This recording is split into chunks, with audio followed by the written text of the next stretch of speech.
Welcome to Between the Sheets, the podcast where we're going to cover a variety of topics related to sexual health and wellness. I'm Dr. Stephanie Zwanitzer, your host.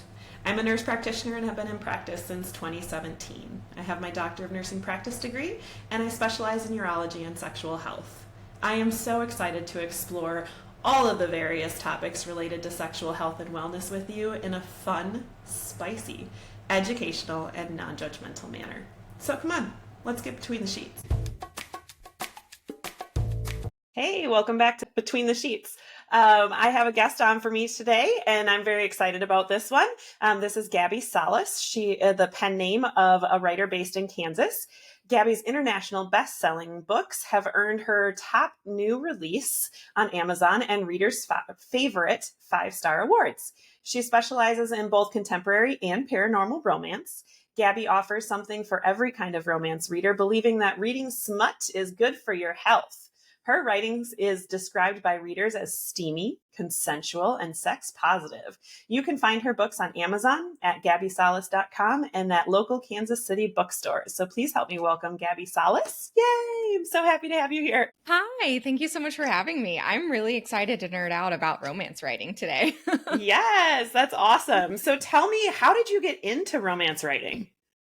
Well, I think a lot of writers say they've always wanted to be a writer ever since I was young. I definitely did not anticipate writing romance when I was young. I actually didn't even start reading romance until a little bit before the pandemic. I was I love a thriller. I love a mystery. That's what I basically was married to for a very long time. And I don't know, something around like 2018. I had a 2-year-old at the time. And so I don't know, maybe I was looking to spice it up. I feel like the romance genre has exploded year after year after year for the last, I don't know, 5 to 8 years. I'm not sure when the spike really climbed up, but it's been bananas for the past few years. So I Yeah, I started agree. reading a bunch. Yeah, it's like it's everywhere now. Every romance book is getting turned into a TV show or a film, and there's new ones getting picked up all the time. And I love that. I could have a whole conversation about like how the independent and self-publishing world has opened up so many doors for writers who want to get their stuff out there. Because I am self-published, and I also didn't think I would ever be a self-published author. I wanted to like land a publishing deal and like get a big name behind it, but I've done a lot of learning. I'm one of those people who like does a lot of research for years about the thing before I do the thing because I just want to know like what's the lay of the land here. Yeah, But I decided absolutely. to self-publish. Let's see, I wrote my first manuscript in 2018, got it professionally edited, got beta readers. By 2019, I had it like ready to go through my first round of edits. And I was sitting there going through edits, and it was like the worst thing I ever read. It was horrible. I was like, I cannot publish this. This is garbage pants. And so I put it away, literally didn't do anything about it until 2023. So I started writing again, finally just like kind of ripped the band-aid off and put my work out there and started getting like public feedback from it. And it was good enough feedback that I just kept going. And because I like don't do anything small, I published 3 books within 3 months of 2023 That's and amazing. just keep pushing them out. That's so great. I love that. So tell me a little bit more about so this is a sex podcast. Yeah. How does erotic novels fall into someone's sex life and improve their sex life? Yeah. Well, I think like to make sure that we're having the conversation around the same thing, there is a pretty significant difference between erotic novels and romance novels. Okay. So I specifically write romance. The reason why I say that is like Amazon is very, very harsh about their Hmm. gradings between what's erotica and what is romance.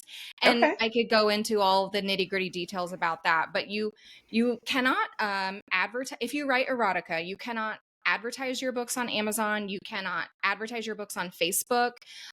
It will not be shown like on like a top 100 or top 10 list at all because Interesting. Amazon is a platform for all ages. And so Sure. they, I guess, are trying to mitigate the minors being able to see it, even though if you know the title, you can literally find it and go download it. So it's Not to still mention, you accessible can find dildos and penis pumps and every other kind of sex toy everywhere, out there. everywhere. Okay, got Exactly. it. But the literature is too much. It's too much. Oh, God.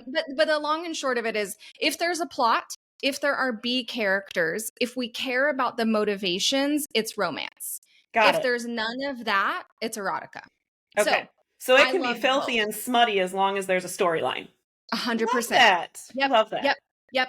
And so I basically started, reading a bunch of romance in 2018, 2019, and was reading books that I felt like, when you go down the rabbit hole, and I think if your listeners are romance readers, you're going to get into a rut of reading a certain type of romance, and you're going to be like, I need to either I need to find a new kink, I need to find a new author, I need to find a different angle, because it is really easy to kind of get trapped in the lens of whatever like little subgenre that you're reading, whether it's dark or mafia or comedy or contemporary or whatever.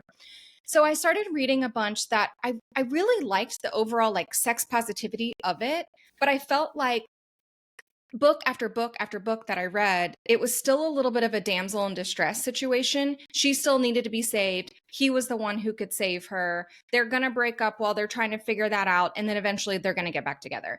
And then there's a bunch of sex in between. And I wanted to write something that fit all of that, because there are specific beats for a romance novel. In order to be considered a romance, there does need to be a happy ending. I liked the beats, I liked the storylines, but I wanted her to be kind of a little bit more in charge of her sexual identity. I wanted her to be a little bit more confident, a little bit more assertive. I wanted her to be the one to decide, I'm not ready for this relationship or this next level, so I need to go do what I need to do to kind of grow up, gain my confidence, learn something. I'm a small business owner, so my characters tend to start their own businesses to Love find that that. identity, Yep. because I'm an entrepreneur at heart. And so my female characters definitely go off on their own. They're not saved in any way, shape, or form. And by the end of the book, all of them tend to be really super slutty with their people. And I love Love that it. so much. Yes. Yeah. Yes. I love that. It's like any woman that I feel like goes through a major change in her life, whether it's a divorce or a change in career or something like that, all of a sudden she figures out who the hell she is Yes. too and Yes. what she wants out of life. Yes. Yes. And I think it's really crazy because, we're here to talk about obviously like sexual health and sex positivity and all of those things. And I think innately off the jump, maybe these two things aren't obviously connected, but especially with the skyrocketing of romance readers specifically really infiltrating the market. I pulled up some stats before we got on so I could have like current stuff. Romance fiction novels account for 34% of all fiction sales. Wow. Romance novels make up 23% of the entire US fiction market, and Wow. romance novels account for 55% of all fiction paperbacks sold. Holy All of cow. them, everywhere, Yeah. Sounds over like half. And so, like, that's insane. yeah. That's an insane stat. And I feel like it's only growing. I remember when I published my first novel, I mean, literally just last year, my debut novel was the first smutty book, romance book that the majority of my girlfriends had read. And Hmm. I don't know why. I don't know why. I feel like there was such a big gap between the like airport Harlequin novels that you like, those tiny paperbacks, Yep. and the romance genre that we see today. Yeah. But it's impactful. It's huge. Yeah. And I remember even as a kid going through the grocery store and seeing the books with the sexy man with his six pack and the female just like sprawled on top of his chest. But Yep. I think it's what you said though. They were all the same genre. They were Yeah. all the cowboy, the hard worker, the blue collar guy who comes in and saves the damsel in distress. And Yep. it was basically the same story over and over with a few details changed. Yep. Yep, 100%. It's a plot that's tried and true. It's a trope that's tried and true, and I love it. Like, find your moneymaker and go all in. And I think that I can see that the romance readers are demanding more of the writers in the past 5 to 6 years, and I really like that. And I Yeah. think that the conversations that I've had with my girlfriends, we've had book clubs centered around not just my romance books, but romance books in general. And the conversation at book club has shifted from the book and talking about the storylines that we liked best, to literally pulling up, you know, Belisa and different sites to order a new vibrator and to Yeah. talk about like new toys that we have or conversations that we have with our partner. And one of my very, very great friends got her first vibrator less than a year ago. Like, what are we doing? Right. And so it's that. But like, romance books started that conversation. Yeah. Yeah. No, I think that's amazing. And, I can think of two friends off the top of my head that both their best way to get aroused and turned on and ready for sex is by reading romance Yes. novels. Yes. Their Yes. husband can touch them or do the dishes or do whatever all they want, but it's Yep. it's using their imagination and picturing what they're reading that Yep. really gets them turned on and ready to be in the mood.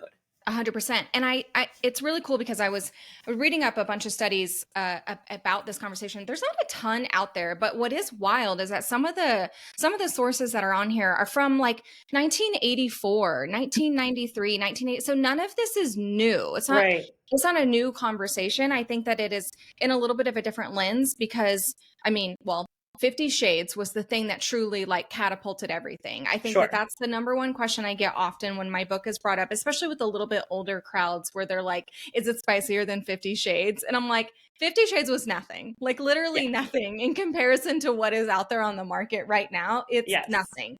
So I can only imagine what some of these studies from 1984 are really like referencing. But what's really interesting is that, you know, we disassociate while reading. We read to put ourselves in a different environment, a different world, walk in someone else's shoes. And I know that it's happened to me in a lot of different novels that I've read, and I'm sure it's happened to your listeners, where you read something and it sinks in with you, no matter what it was. And maybe weeks or months later you're telling a story and you're like, oh, this someone I know, this happened to, and you describe the story and you're like, oh wait, no, I don't know that person. That's actually a character from a book that I read. And Yeah. so imagine you've done that on, a thriller or a really interesting book that you've read in whatever genre.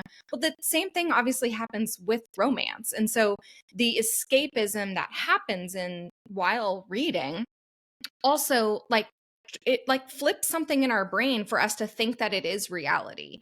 And I think that there's a really interesting like split in the conversation. There's half of the people over here who are saying that that's a negative impact on relationships, meaning maybe we have higher expectations. We as in women have higher expectations from our partners because of the characters that we're reading, or we expect these grand gestures of love and wild billionaire romances because of what we're reading.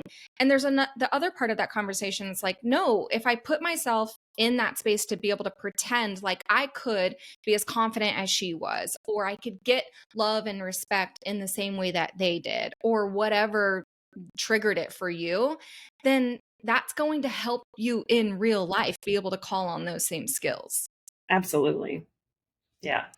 One of So the have you, oh, go ahead, Oh, please. sorry. I was just going to pull out another stat for you. One of the studies that I saw was 75% of the study participants reported that reading romance novels had a major impact on their sex lives.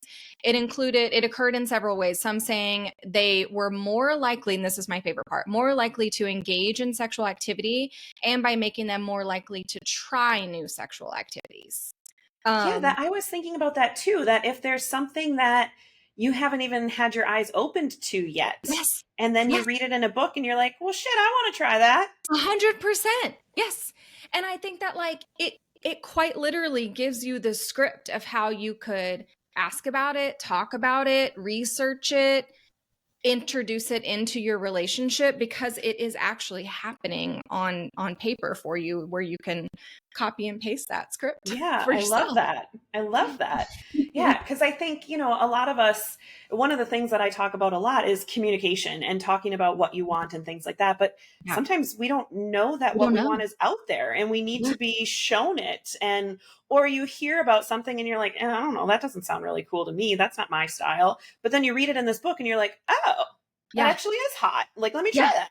So Yeah. I think it's such a great tool for any of us, but Yeah. especially I think as women, because the arousal part for us takes so much longer. Mm-hmm. And, the average time for a woman to get to climax is 14 minutes. Mm-hmm. Well, most men last 5 to 7 minutes. Mm-hmm. So, it's almost like another form of foreplay, that Yep. even if you can't spend that time together, if tonight's date night, maybe when you're getting ready, you're listening to or reading a book, or, on the way home from work, you're going to listen to something off of Audible or whatever. Yep. And now all of a sudden you're in the mood. And when you do get to the actual foreplay and all of that, you're already primed and ready, and you're going to Yep. reach climax within the same time frame as your partner.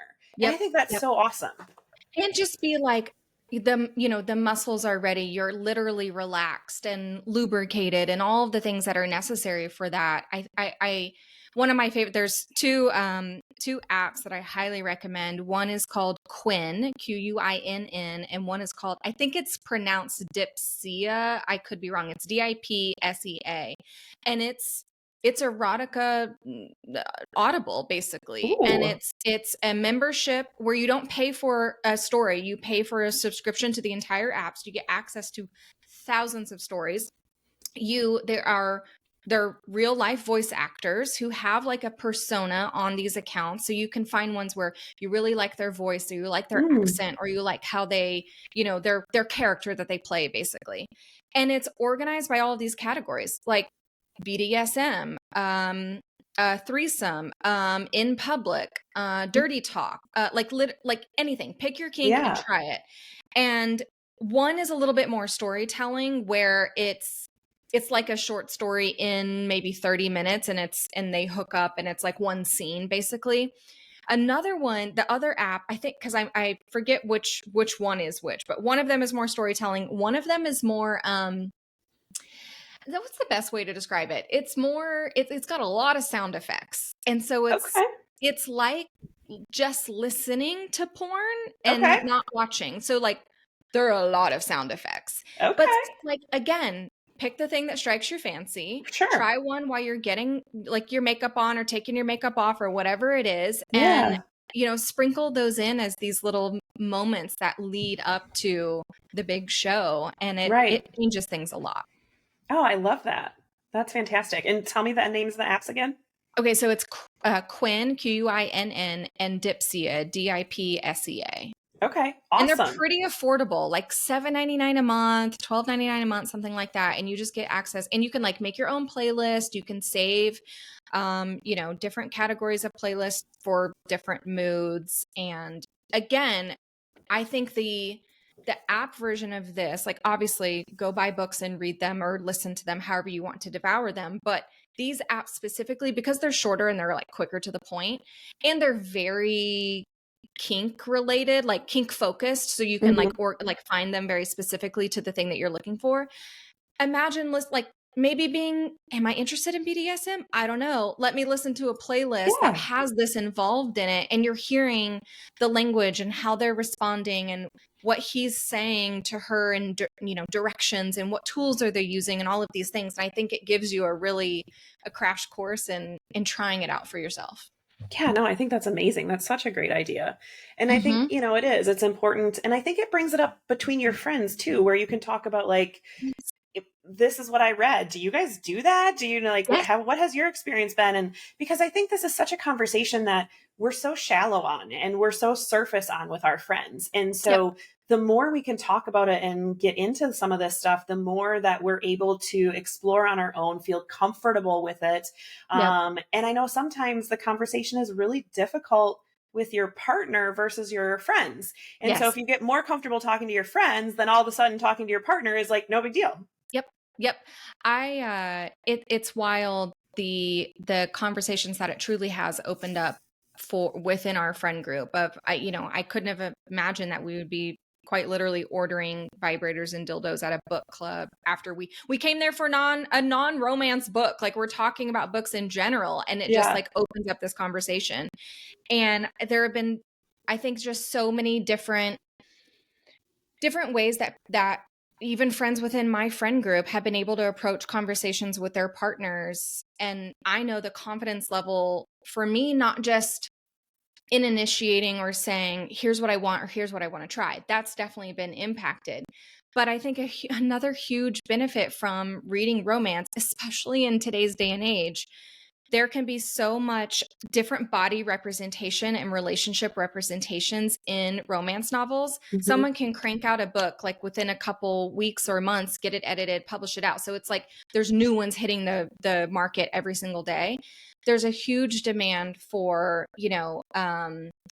plus size characters, neurodivergent characters, disabled characters. And I remember reading a romance book. I picked it up because it's a romance book and it sounded cute. I don't even think that I knew that this was part of the plot.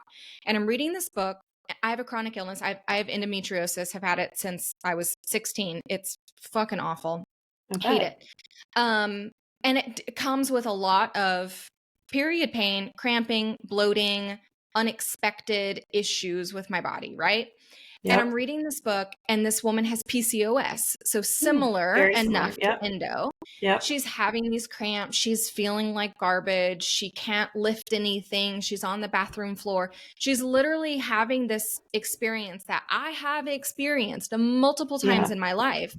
And the male lead comes over. She's like, don't come. Don't look at me. I'm a mess. Like I'm on the floor, Yeah. right? And he basically comes in and takes care of her. And it was just, I'm crying reading this Oh, book in yeah. bed, never having seen this represented ever in a romance book, in a book at all. Yeah. And to see it in this capacity of these two people who I know are going to like get freaky in a couple chapters. And like, I don't know, it was just so that conversation can be brought in and she can still be sexy and they can still Yeah. be intimate and all of these things.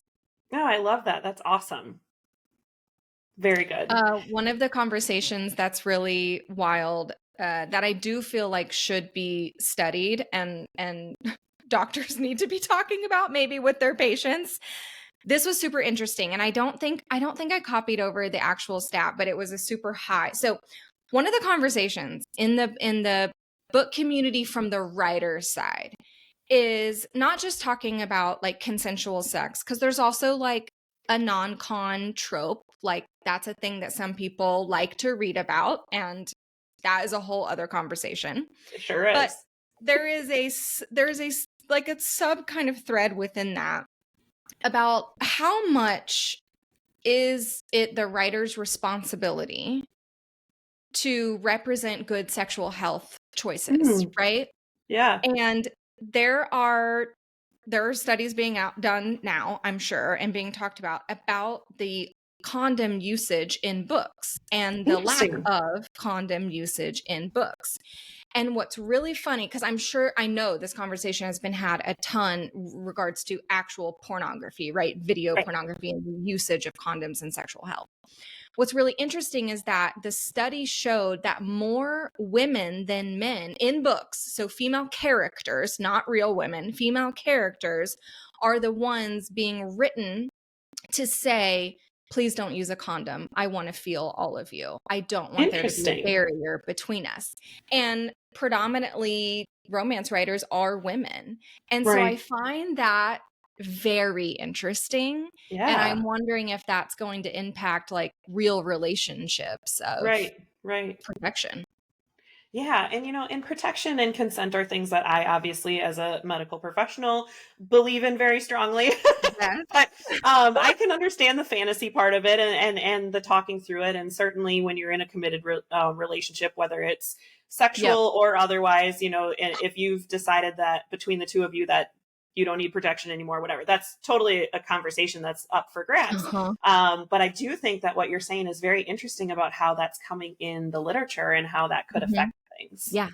And what's really interesting is that in the writer community, the groups that I'm in, it's people will leave a bad review if you don't reference condoms. Like there's a Interesting. group of readers who believe that writers are responsible for this shape of sexual health. And I'm neither agreeing nor disagreeing. I think Right.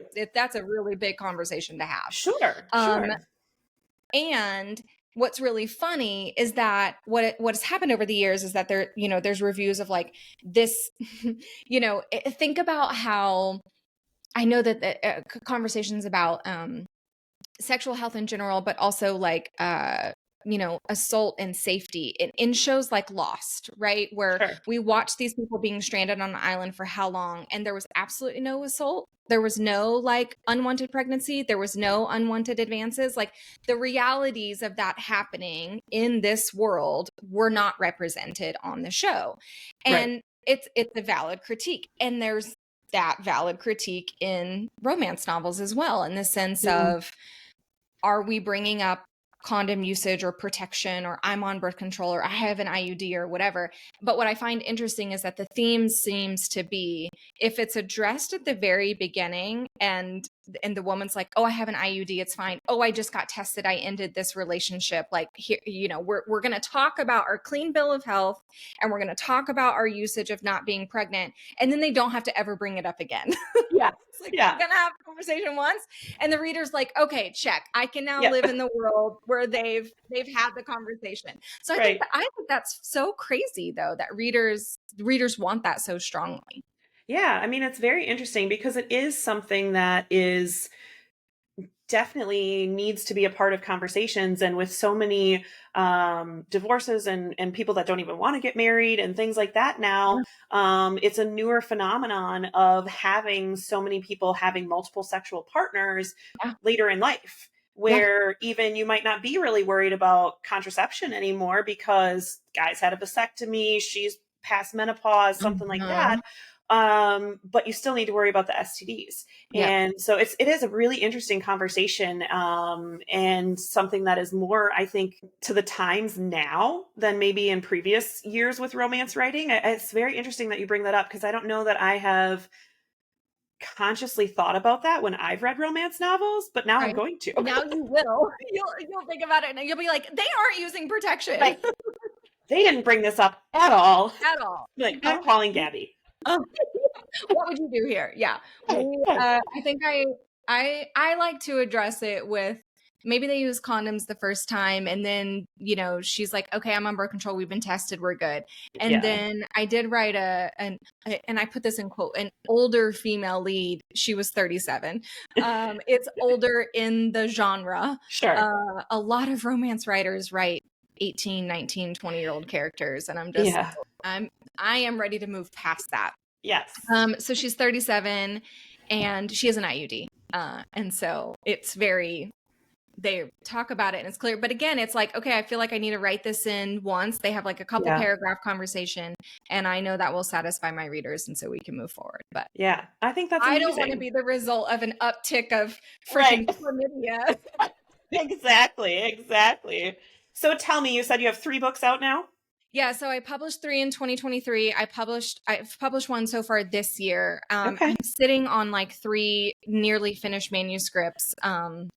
Summer with a young child is nearly impossible to do anything. 100%. I have a 7.5-year-old, and so it's been a wild summer. But I'm ready. She starts school in 3 days. Excellent. Not that you're counting down. Not that I'm counting. Yeah. And so there's a lot slated for this year. I wrote my debut novel was a new adult, and so she starts in college, but then we pick up after she's graduated college. Okay. And then I was in a writer's block after my first novel, obviously, and wanted to dive into the second one that came from that series, but just couldn't.